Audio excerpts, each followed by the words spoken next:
Well, hey everybody, it's Romania Black, and we are on episode 16 of Dororo.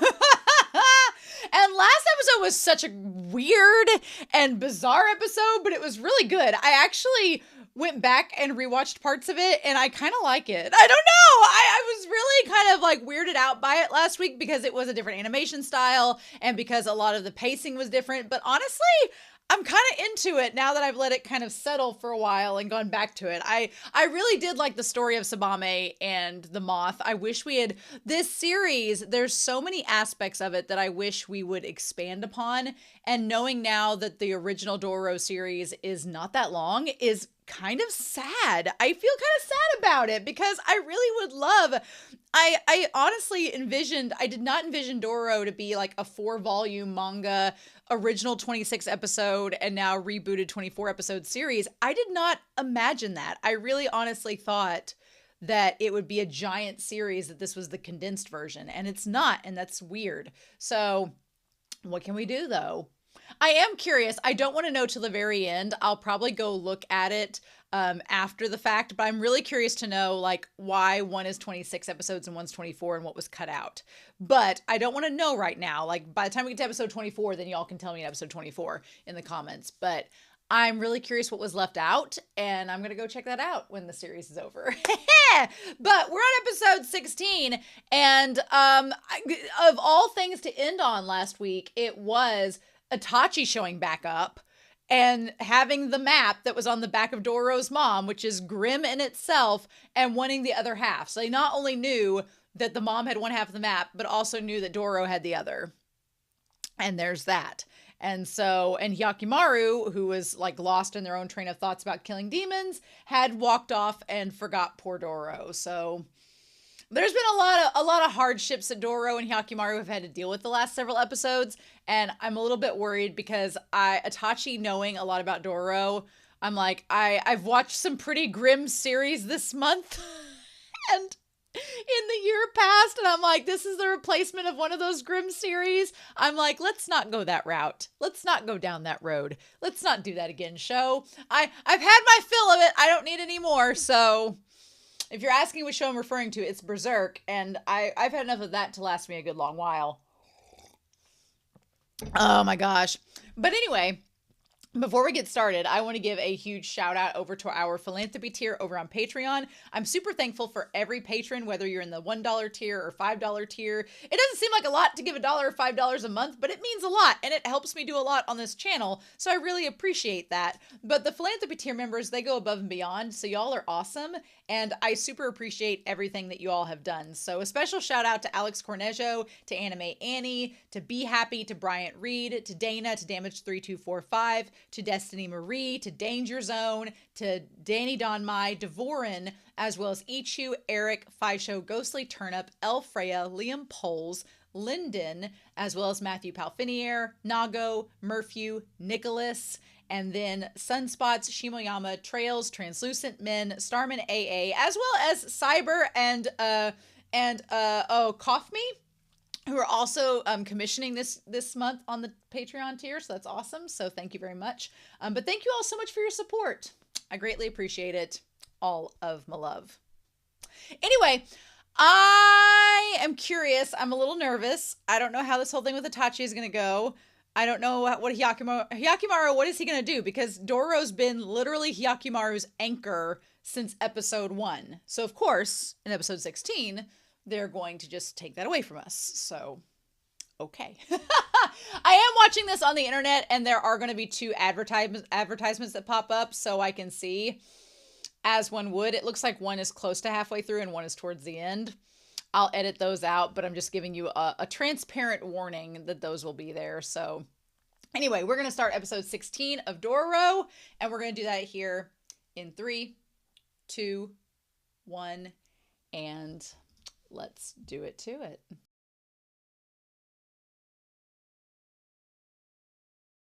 Well, that episode did not go how I thought it was going to. I did not anticipate Hyakkimaru being separated from Dororo for more than one episode. But having said that, when you actually saw Hyakkimaru hobbling around on one leg, it's like, okay, now it makes sense. And we're at episode 16. So I said that I didn't think the whole Daigo story arc would come back around until episode 18.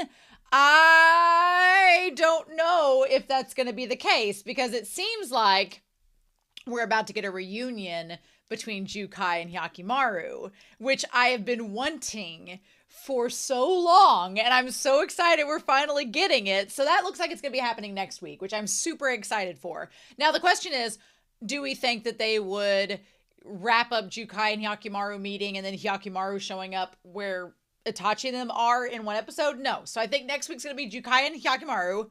Need that. And then I think the following episode 18, will be Hyakkimaru going to rescue Dororo from Itachi, and we'll go from there. So, but yeah, this episode was really good. There were some things about it that I was like, oh my God, there were some things I was so thankful for. And then there were parts of it that I was like, those were choices. So, choices. So we should get into it. It is really hard. Dororo is a freaking saint. Dororo is a saint. We should all strive to be as merciful and amazing as Dororo. We should all strive to do that, because I'm going to be honest with you. It is really hard for me to feel any bad for Itachi, considering he exhumed Dororo's mom's grave for a map for money. I didn't think that Dororo buried her.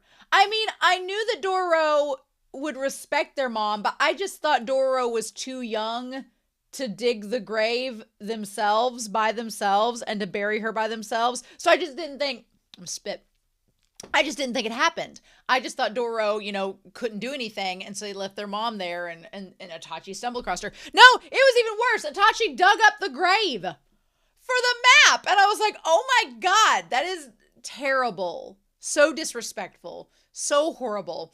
I don't exactly know why the map shows up for Dororo's mom's back, but not Dororo, or how that works. It is what it is. I'm going to go ahead and say it. I was very happy with how they handled the reveal of Joro being a girl to them. And I will say this because this is the series that replaced Berserk from back earlier.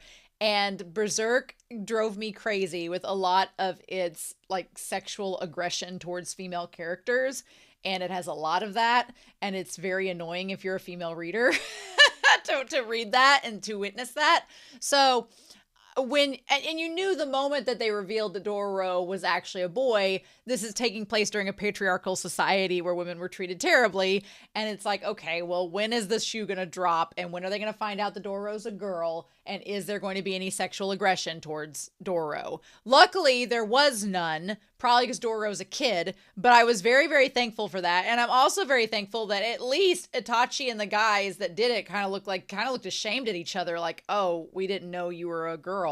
Oh, that's why, such and such made you a boy. And it's like, So I'm glad that we at least got that over with and it wasn't bad, but I felt so bad for Dororo just sitting there nude by the fire as they've been stripped, because it's such a violation.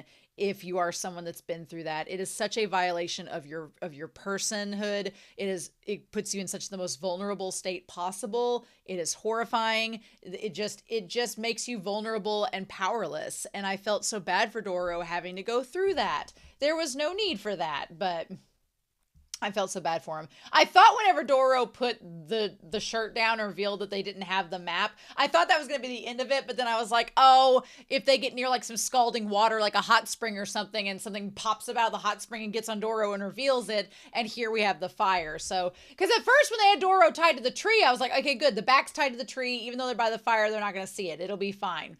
There were a lot of unintentionally funny moments in this. There was a lot of unintentionally funny moments in this episode with the animation. The latter part of the episode, once they got to the village with the boats, the animation picked up and was back to normal. But there were a couple of shots in the first part of the episode, especially with Dororo bouncing on the back of Itachi's horse, that were unintentionally hilarious. And I am fine with animation not being the greatest. I'm more of the character and story person, but I like consistency. So if a series has a consistent art style and then it drops off for a little bit, it's like, And unfortunately, I'm not saying the animation studio that creates this series has been known to do such things as crank out things without them being completely finished and looking the best that they can, but I don't know, maybe it's happened in a show or two that I've watched from the studio. I'm just saying, this is just conjecture, just pointing out things that I've noticed, but who knows. Anyway, the moment we saw Jukai in the OP, I was like, okay, Hyakkimaru has to get with them again. So this is the story of Shiranui. Shiranui is our shark boy hoo-ha-ha, and is also a certified cannibal. So at first I kind of felt bad for Shiranui because I was like, oh, okay, you know, he looks disenfranchised. He's lost his arm, possibly in battle, and he's befriended the sharks, and they're his only friends. Like, I kind of got like a Mowgli vibe from Jungle Book from him at first. Good feeling was gone once the moment he was like, yeah, I gave my arm to the sharks and sacrificed it to them. And then I've also, you know, ate alongside them women and children. I was like, oh, you're a cannibal and you're destroying villages and feeding your shark friends. Okay, never mind. Good feeling gone. I will say that I feel like, I don't know if both of the sharks were demons. Maybe not. Maybe just Jiromaru. Maybe Jiromaru might be the only demon shark and the other one was just a shark. But I feel as though it's a very interesting connection to you have Hyakkimaru, whose body parts were taken from demons and sacrificed for power.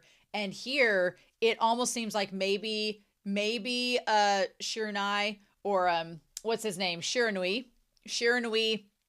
sacrificed his arm to the shark to gain power, kind of like making a deal with a demon. Kind of like what's happened with Hyakkimaru. I thought it was interesting you had two people who had physical disabilities, but they were both connected to demons and bets and possible bargains. So I thought that was interesting. But I honestly think maybe it's good for Hyakkimaru to be away from Dororo, as much as I didn't want that to happen at first. I feel like Hyakkimaru needs to appreciate Dororo because Dororo has done a lot for them. So Hyakkimaru needs to appreciate them. And also, this gives Hyakkimaru the chance to talk to Jukai intimately as a father and son, as it were. So, also the fact that Hyakkimaru is going to be able to talk to Jukai is just wild to me. So, yeah. So, they make it through, and they manage to get it. Now, what's interesting is when he talks about the stuff there, and he's like, he saw the boss stealing, like, a bag of rice or something from the goods they'd stolen from the samurai. Here's my thing. Do I think that there's actually a lot of money in the location that they're going to? I don't know if I think that anymore. When he said it was my ambition and it was, you know, enough to get you started, and then it's really sad to see Dororo with both of his parents because Dororo takes after both of his parents and they're both amazing, and it breaks my heart that Dororo can't have their awesomely hot parents anymore and kind parents in their life. I wonder if it's like a situation where the dad was taking like grains and goods and weapons and not necessarily money or gold, but things to survive, and was building like a starter prep survival camp for Dororo to be like, hey, if you're ever in trouble, this is all you need to survive. Here you go. And it would just give Dororo that rather than money necessarily outright. But I don't know. I don't know if the map is going to take them there. Also, Dororo with the little bow on their kimono is super cute. I love that. Dororo, honestly, the animators did an amazing job of making Dororo look like both of their parents. It's really super cute. But yeah. And so then he just stopped trying to trace wherever the boss was taking the money, supposedly. But is it money or is it not? We don't know. I wonder if they get there and they don't see anything of value, and then later on, Hyakkimaru and Dororo go back and they find the actual treasure and they can live off of it for the rest of their days. I don't know. I did like the color spotting that they did again, but damn, like, awful that you dug up the grave. That's just absolutely horrible. And just to do it for money, and not even actual money, just the chance at money. So then they get to the sea and they get to the village and everything. And Dororo, which understandably, why would you expect a kid to know how to read the map that's on their back that they can't see? Here's the thing. The houses in the village are trashed. They are completely destroyed and there's blood everywhere. which I was like, whenever Shiranui was talking about running into the village and destroying the villages, I was like, but how? You're on a shark. Sharks can't get on land. Well, if it's a demon shark, it probably can. So I wonder if Shiromaru is able to get on land, like a land shark, and if it's going to attack them in the next episode or an episode or two. Because, yeah, it looks really bloody and disgusting. I don't know. And the other boats are all chomped up. Shiranui is an interesting character. I love their design. All the scars that they have and all of that. I wanted to get down who their voice actor was because they start talking in this moment. He's like, where are the rest of the villagers? And he's like, oh, you know, the Brigands got them. Or it was him that got him. I am pretty sure that Shiranui is voiced by Bakugo's voice actor from My Hero Academia. Shiranui voice actor is voiced by James. Oh, okay. Jesse James Grell voices them in the English dub, but who does their voice? Who does their voice in the other series? I want to see who it is. Where is the Japanese voice actor? I'll find out in just a hot second. Okay, so the voice actor for them in the Japanese dub is Ryuichi Kijima. Ryuichi Kijima voices them. Who else have they done? I was like, they have to have done. I mean, what other voice actors have they done? Maybe they haven't done Bakugo. They sounded like Bakugo's voice actor. I swear they did. But where is their I want to look up and see if they have voiced in My Hero Academia. Have they not? They were Baru Uchiha in... I'm gonna be a what? What? They were a shogi player. March comes in like a lion. I cannot believe they've been in JoJo's Bizarre Adventure. Have they not been in? What? I'm amazed. I'm amazed that they haven't been. I can't believe they are not Bakugo's voice actor. I am absolutely stunned. I really thought it was them, but no, they sure aren't. I was wrong. Well, never mind. Okay, they've been in a lot of different things, but I really thought from their gravelly voice that it was them.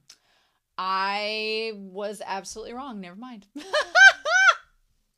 I was so convinced that it was Bakugo's voice actor. I'm totally wrong. Yeah, the moment that Itachi asks them to do something and they were like immediately, sure, I'll take you out to that cave without asking any questions. I was skeptical. And then when Itachi's like, I'll pay you when we get there. And they're like, sure. I'm like, nope. Didn't even question it. Didn't even look skeptical. I was like, nah, that's not a good sign. It's usually a bad sign if they immediately go along with that idea. And then when they said they had sharks leading you there, it was like, And then he's like, I was raised by sharks. I'm like, And then he talks about feeding it to the sharks and feeding the villagers to them. Luckily for Dororo and Itachi, they were in the boat with Shiranui, and they didn't get eaten right off the bat. Good for them. Good for them. So then he leaves them stranded there, which is interesting. I feel like he went off with the demon shark and left them with the non-demon shark. I could be wrong. But what I love about Dororo is that they have this boundless ability to be hopeful and not give up. And Itachi reveals that the thing that sucks so much is that Itachi sold out Dororo's parents and went and worked for the army and then immediately realized that the exact same thing was happening to them. And it's like, you're surprised. And so then he becomes a bandit again. And he's just giving up. And that's when Dororo's like, well, if you just give up, then yeah, we're going to die. But how about we try to stay alive and then, act like a bandit. And Dororo's like, I'm 10 years old and have been doing just fine and dandy by myself.